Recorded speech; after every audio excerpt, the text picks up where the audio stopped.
Hi, welcome to the Richard Gabili YouTube channel, and for today's tutorial, I will be teaching you on how to turn on and off auto answer calls on iPhone X. But first, kindly subscribe to this channel and don't forget to hit the subscribe button and the bell to notify you for the new updates. And let's start. Using your iPhone X from your home screen, first go to Settings. Then in the Settings, scroll down and find the Accessibility and then Tap. Then in the Accessibility, scroll down again and go to Physical and Motor section and then tap the Touch. Then in this part in the Touch, scroll down, then find and tap the Call Audio Routing. Then in the Call Audio Routing, find the Auto Answers Calls and then tap.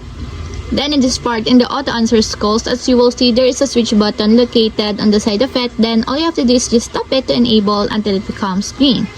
And if you want to disable or turn off, just tap again the switch button, just like this.